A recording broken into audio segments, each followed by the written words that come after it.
Welcome to Anu's magic பாட். இப்போது road சைடில் வைக்கிற பானிபூரி மாதிரியே வீட்டிலே ஹெல்த்தியாக எப்படி செய்யலான்னு பார்க்கலாம் வாங்க.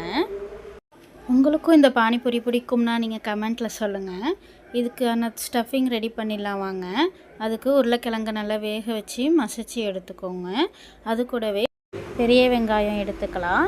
அதை பொடி பொடியாக நறுக்கிட்டு நம்ம வேக வச்சு மசிச்சு வச்சுருந்த அந்த உருளைக்கிழங்கு கூடவே சேர்த்துக்கலாம். இதுக்கு தேவையான மசாலா சேர்த்துக்கலாம். 1 ஸ்பூன் சாட் மசாலா, 1 ஸ்பூன் காஷ்மீர் மிளகாய்த்தூள், 1 ஸ்பூன் உப்பு சேர்த்து நல்லா மிக்ஸ் பண்ணி விட்டுக்கலாம். இப்போது ஒரு மிக்ஸி ஜார் எடுத்துக்கோங்க. அதில் 1 கையளவு புதினாவும் கொஞ்சமாக கொத்தமல்லி தலையும் ஒரு 2 பச்சை மிளகாய் எடுத்துருக்கிறேன். அது கூடவே 4-5 துண்டு இஞ்சி, ஒரு சின்ன துண்டு புளி, சின்னதாக வெள்ளைக்கட்டி, இதை ஒரு பல்ஸ் விட்டு அரைச்சோன்னா கொஞ்சம் குறைன்னு இருக்கும். அதில் கொஞ்சமாக தண்ணி விட்டுட்டு நல்லா அரைச்சி எடுத்துடலாம். இப்போ இதை வடிகட்டி எடுத்துக்கோங்க. தேவையான அளவு தண்ணி ஊற்றி இப்போது இதை நல்லா வடிகட்டி எடுத்துக்கலாம்.